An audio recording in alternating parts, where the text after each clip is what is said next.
As a financial advisor who maybe is newer to liability management, one of the biggest challenges, or we'll call fears of the advisor, is I often don't know exactly what I would recommend to the client in terms of creating a plan.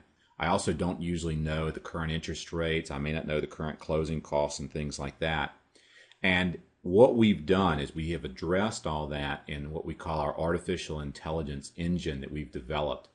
If you can complete a very simple interview for your client, this software now is going to be 10 to 20 times more powerful for you than it ever has been. You see, there are certain things we had to know to be able to create a plan for you automatically. And again, it's just a plan. It's not a guarantee. It's not a rate commitment. It's just current market interest rates and things like that. How would we program all of our advice into the software in a way that if you filled out an application, it would all be there for you? And I'm going to show you how that works in a minute. One of the things that you'll notice on the new version as of March 2nd is next to your profile, when you click profile, we have a defaults page. And what this defaults page does is it's really more for the individual loan officer who can go in and put in their current interest rates and closing costs and things for themselves. What we want you to know is that you can go through and put in any information you have, such as typical property tax rates or closing costs and things like that. I would recommend that you really only come in and maybe put in your default property appreciation rate that you'd like to use and your default after-tax savings rate. Any of these can be edited in the plan, but the software is going to pull from this information on this page first. But here's the key thing. Even though these are blank, we are now feeding to you the national average rate for each product, including the national average closing costs by state based on an average loan amount. What does that mean? We've done all this stuff behind the scenes for you. So if you're a financial advisor, you're going to come in and click the simple plan or the advanced plan, and you're going to complete that interview process. I'll show you in a minute how that works, but when you complete that information in this process, and then you go to the next tab, what we call the Borrow tab, let this sync up for a second.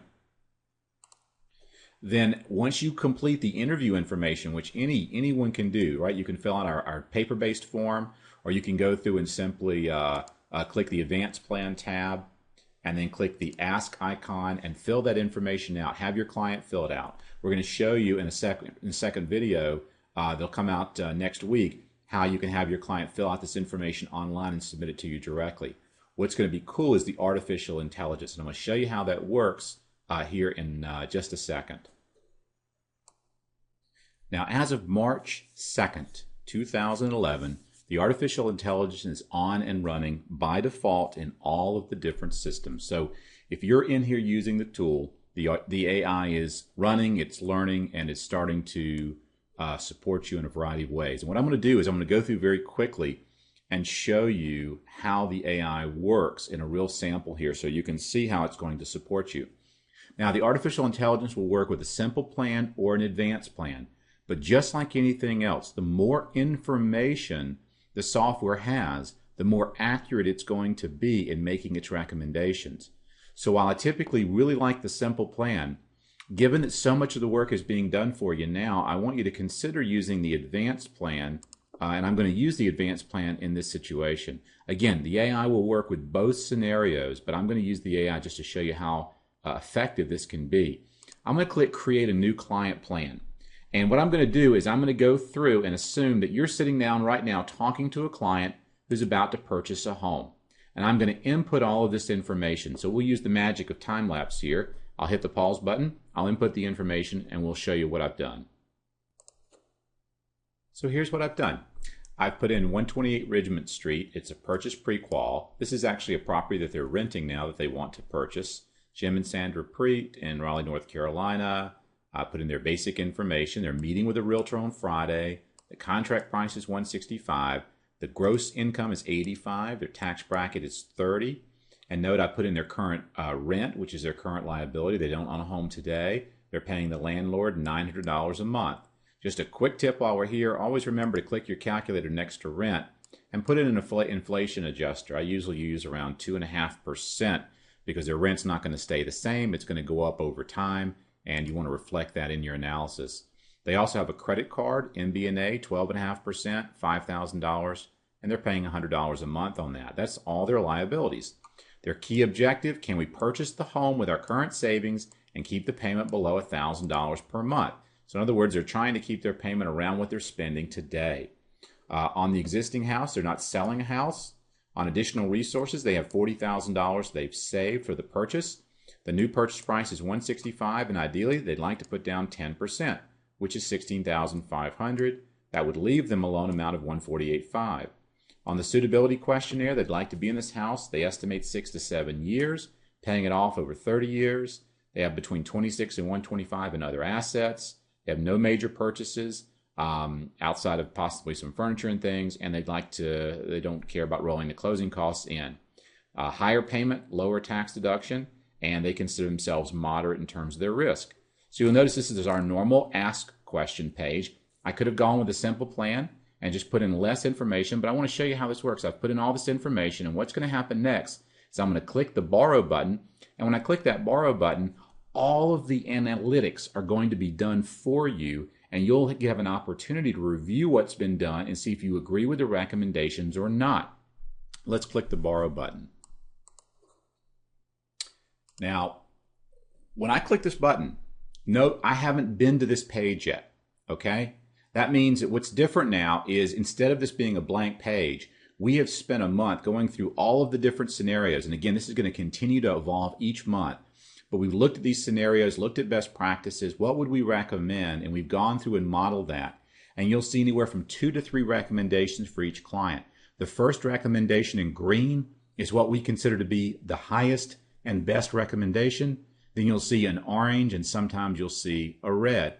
So all of these are good possible scenarios, but look at what we have here. We have their rent and credit card. The client only has $5,000 current borrowing. It's at 12.5%. After tax 12.5%. They're spending $1,000 a month. They've got 71 months left to pay on that credit card debt.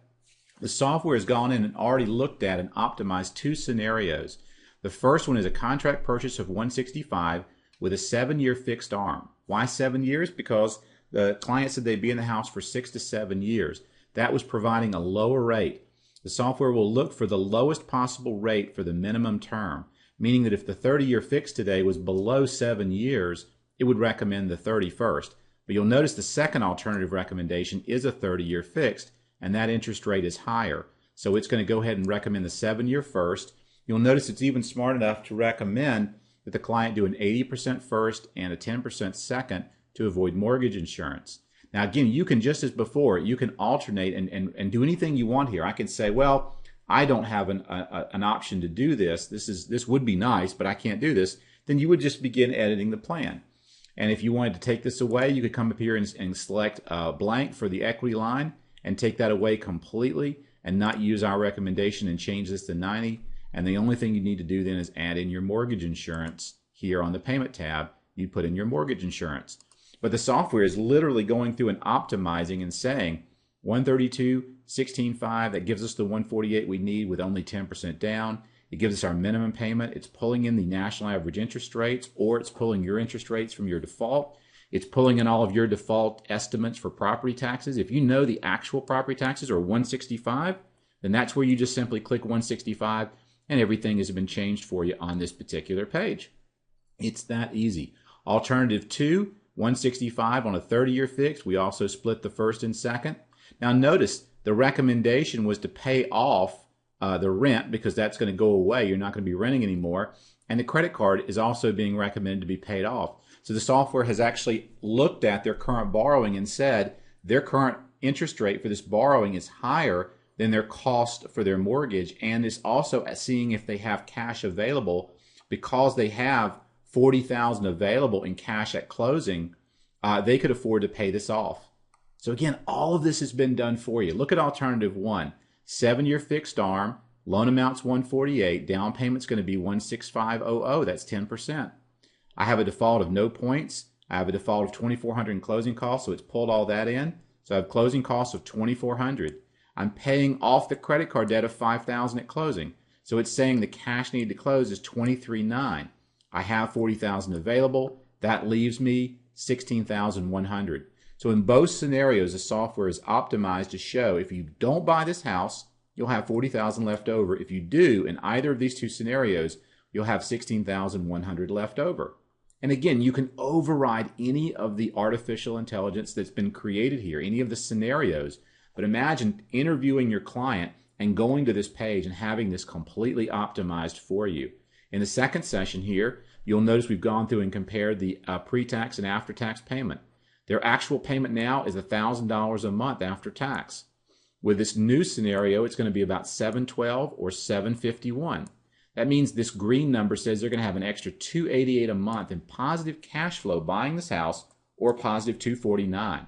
So in the spirit of answering our questions for the client, do they have the money to buy the house? Absolutely. They have enough to buy the house and they'll have money left over. Can they afford the monthly payment? Absolutely. Their payment is going down. And remember, you've always got your LTV. You got your front ratio and back ratio here, front ratio and back ratio, your LTV, everything looks good. Last question is this a good financial decision for them over time? Well, what time frame? Well, the software has already said 7 years is your time frame. That's how long they think they'll be in the house. So we're going to start there. We have a 2% property appreciation rate because that's our default. You don't have any appreciation on the rent. This is what we think the house will be worth. We have the payments if they continue to rent over 7 years, the payments if they buy the house with option 1 or option 2. And I can see the difference. I'm actually freeing up $28,000 or $24,000 over time. So I could simply stop there if I want to.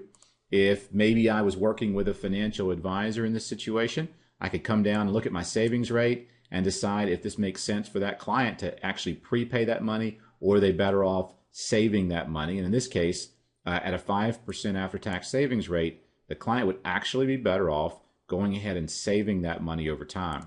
But if you want to keep this really simple for them, shrink up your prepay and savings. You'll have your summary right here, and you're going to be able to, I'll bring this down just a little bit, you'll be able to see that compared to renting over 7 years, we have a $62,774 difference in wealth versus $57,692. So definitely a great opportunity for this client to move forward. The key here, and what I'm pointing out though, related to the artificial intelligence, is that the system has done everything that I'm showing you right now on this page for you. You simply go through and optimize, and the same thing on the repay screen. If you're choosing to use that, it's going to go through and look at the 7-year, the 5%, and the payments, and it's going to look at that financial impact over time to see if that makes sense for your client as well, from a standpoint of how they may go about repaying, etc. So hopefully this is exciting for you. You'll come to your present page and you'll create your presentation as you would normally. The only thing that's going to make a big difference for you right now is, again, whether you're doing a simple plan or an advanced plan, know that the information you're putting in is being used behind the scenes to optimize your borrowing scenario. If you have any questions, give us a holler at support@kendalltodd.com. We hope you like this new feature, and there are many, many implications for you that we'll share with you over the coming weeks as to how this is going to make you more money over time.